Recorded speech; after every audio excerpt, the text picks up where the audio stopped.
এখন পর্যন্ত নির্বাচন কমিশন আমাদেরকে শাপলা না পাওয়ার কোনো আইনগত ভিত্তি দেখাতে পারেনি। নির্বাচন কমিশন যদি তাদের মূল মতো স্বেচ্ছাচারী আচরণ করে এটা বলে থাকে যে এনসিপি শাপলা পাবে না, আমরা মনে করি ওই স্বেচ্ছাচারী নির্বাচন কমিশন আগামী বাংলাদেশের সুষ্ঠু সংসদ নির্বাচন উপহার দিতে পারবে না। তার উপরে এই বাংলাদেশের জনগণের আস্থা থাকবে না, এনসিপিরও বিন্দুমাত্র আস্থা থাকবে না, এবং ওই নির্বাচন কমিশনকে পুনর্গঠন করেই আগামী নির্বাচনের দিকে যেতে হবে। ফেব্রুয়ারিতে নির্বাচন নিয়ে কথা হচ্ছে, আপনারা কি আসলে ফেব্রুয়ারি নির্বাচন নিয়ে সংখ্যা দেখেন আসলে আদৌ ফেব্রুয়ারি নির্বাচন করা সম্ভব? আমরা বারংবার বলেছি যে সময়সীমা নিয়ে এনসিপির কোনো সমস্যা নেই, ফেব্রুয়ারিতে নির্বাচন হলেও এনসিপির কোনো সমস্যা নেই, কিন্তু তার পূর্বে সরকারের যে গুরুত্বপূর্ণ দায়িত্বগুলো যেটুকু না করলেই না, জুলাই সনদের আইনগত ভিত্তি দেয়া, জুলাই সনদের বাস্তবায়নের নিশ্চয়তা প্রদান করা, দৃশ্যমান বিচারিক প্রক্রিয়ার একটা বড় অংশ যেন কার্যকর আমরা দেখতে পারি, এই বিষয়গুলো দেখানো এবং একটা সুষ্ঠু নির্বাচনের জন্য এই নির্বাচন কমিশন ওইটুকু তাদের স্বাধীনতা সক্রিয়তা বজায় রেখে নিরপেক্ষ থাকবে, এইটুকু যদি তারা প্রমাণ করতে পারেন, দেখাতে পারেন, ফেব্রুয়ারিতে নির্বাচনী এনসিপি সমস্যা নেই। কিন্তু এর কোনো কাজই না করে যদি অন্তর্বর্তীকালীন সরকার শুধু নির্বাচন কেন্দ্রিক পরিকল্পনা করেন, আমরা মনে করি বাংলাদেশের মানুষ তাদের উপর ওইটুকু আস্থা রাখবে না এবং তারা এগুলোকে পাশ কাটিয়ে উপেক্ষা করে শুধু নির্বাচন কেন্দ্রিক চিন্তা করতে পারবে না। ইলেকট্রনিক এবং প্রিন্ট মিডিয়ার যারা আমাদের ভাইয়েরা এবং বোনেরা আছেন, আপনাদের সবাইকে আমাদের জাতীয় নাগরিক পার্টি এনসিপির পক্ষ থেকে আমরা শুভেচ্ছা জানাচ্ছি।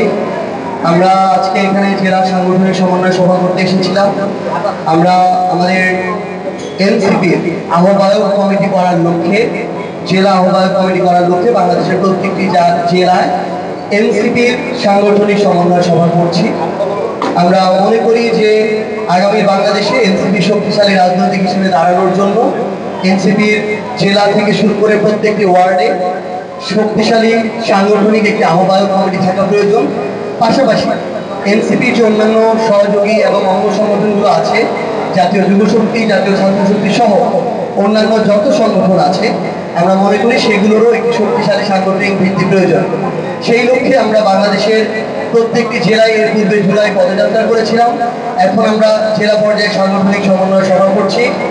আগামীর বাংলাদেশে এনসিপিকে আমরা শক্তিশালী দুইটি দলের মধ্যে একটি দল হিসেবে দেখতে চাই এবং আমরা মনে করি এনসিপি তাদের জায়গা থেকে আগামীর বাংলাদেশে শক্তিশালী একটি রাজনৈতিক দল হিসেবে সংসদে জনগণের হিসেবে প্রতিনিধিত্ব করবে।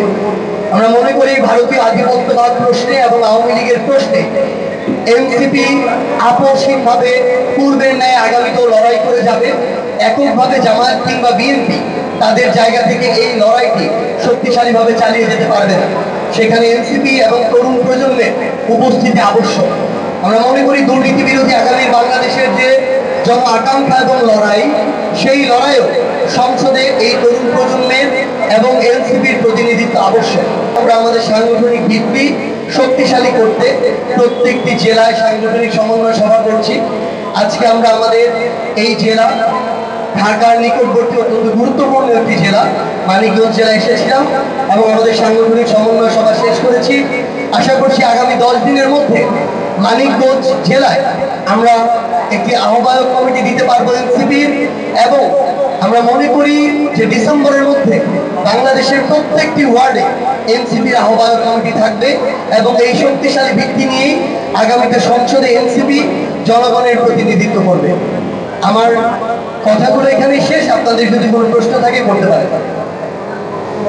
আমার একটা প্রশ্ন আছে যে এনসিপি জামাতের সাথেও যেতে পারে, বিএনপির সাথেও যেতে পারে। তো আপনাদের জামাতের একটা দর্শন আছে রাজনৈতিক, বিএনপির একটা রাজনৈতিক দর্শন আছে। তো আপনারা এই ছাত্র জনতার উপরে ভর করে রাজনৈতিক দল করেছে, তো তাদের রাজনৈতিক আদর্শ বা আপনাদের রাজনৈতিক আদর্শ কি এক হবে? না, কখনোই না। প্রত্যেকটা রাজনৈতিক দলের আদর্শ আলাদা আলাদা হবে, কিন্তু আপনি যেটা বলছেন যে নির্বাচন কেন্দ্রিক অ্যালায়েন্স এক বিষয় আর একীভূত হয়ে যাওয়া এক বিষয়। একটা রাজনৈতিক দল যখন আরেকটা রাজনৈতিক দলে একীভূত হয়ে যায়, তখন ওই রাজনৈতিক দলের আদর্শের সাথে একইভাবে একীভূত হয়ে যেতে পারে, কিন্তু এটা তো ইলেকট্রাল অ্যালায়েন্স। এটা যখন দুইটা রাজনৈতিক দলের জনগণ কেন্দ্রিক নির্বাচন কেন্দ্রিক আশা আকাঙ্ক্ষা একই হয়, তখন ওই রাজনৈতিক দলগুলো ইলেকট্রাল অ্যালায়েন্স করে এবং নির্বাচনের পরে নিজেরা নিজেদের মতো করে রাজনৈতিক কার্যক্রম করে এবং নিজের আদর্শগত জায়গায় সাংগঠনিক জায়গায় কাজ করে। এনসিপি এখন পর্যন্ত সিদ্ধান্ত নেয়নি কারোর সাথে ইলেকট্রাল অ্যালায়েন্স করবে কিনা। যদি করে অবশ্যই এই কমিটমেন্টের ভিত্তিতে করবে যে যারা আগামী বাংলাদেশের জুলাই সনদের প্রত্যেকটি সংস্কার বাস্তবায়নে কাজ করবে, যারা আগামী বাংলাদেশে তাদের জায়গায় বিচার নিশ্চিত করতে কাজ করবে, যারা শহীদ পরিবার এবং জুলাই যোদ্ধাদের নিরাপত্তা ও পুনর্বাসনের জন্য কাজ করবে, সামগ্রিকভাবে বাংলাদেশের স্বার্থে আওয়ামী লীগ বিরোধী অবস্থান এবং ভারতীয় আধিপত্যবাদ বিরোধী যে অবস্থান, ওই অবস্থান যাদের সুদৃঢ় থাকবে তাদের সাথে ইলেকট্রাল অ্যালায়েন্স হতেও পারে। যেদিন জুলাই সনদের আইনগত ভিত্তি নিশ্চিত করা হবে এবং জুলাই সনদের বাস্তবায়নের যে প্রক্রিয়া সেটি নিশ্চিত করা হবে, গণভোটে যে নোট অফ ডিসেন্ট গুলো আছে জুলাই সনদের ক্ষেত্রে কয়েকটি জায়গায় বিএনপি, গণভোটে যদি জুলাই সনদের পক্ষে রায় আসে, সেদিন গণভোট যখন রায় দিবে জনগণের রায়, তখন নোট অফ ডিসেন্ট আর ম্যাটার করে না। যদি এইটুকু ক্লিয়ারেন্স দেওয়া হয় যে নোট অফ ডিসেন্ট ম্যাটার করবে না, গণভোটে যদি জুলাই সনদের পক্ষে রায় আসে তাহলে জুলাই সনদ বাস্তবায়ন হবে, এই কয়েকটা বিষয় যদি নিশ্চিত করা হয় আমরা যে কোনো দিন জুলাই সনদে স্বাক্ষর করতে পারি। আমাদের সনদের যে বিষয়গুলোতে ঐক্যমত হয়েছে এগুলো তো সংস্কার রিলেটেড বিষয়। এই সংস্কার রিলেটেড সবগুলো বিষয় আগামী 2-3 মাসের মধ্যে বাস্তবায়ন করা সম্ভব নয়। এগুলো একটা দীর্ঘমেয়াদী প্রক্রিয়া, 1 বছর লাগতে পারে, 2 বছর লাগতে পারে।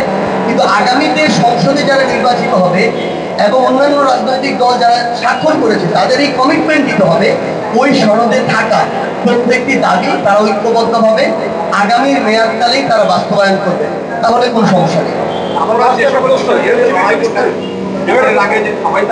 নির্বাচন নিয়েই কথা বলছে, এর আগে আপনার এনসিপি মাঠে বা এই দাবি আদায়ের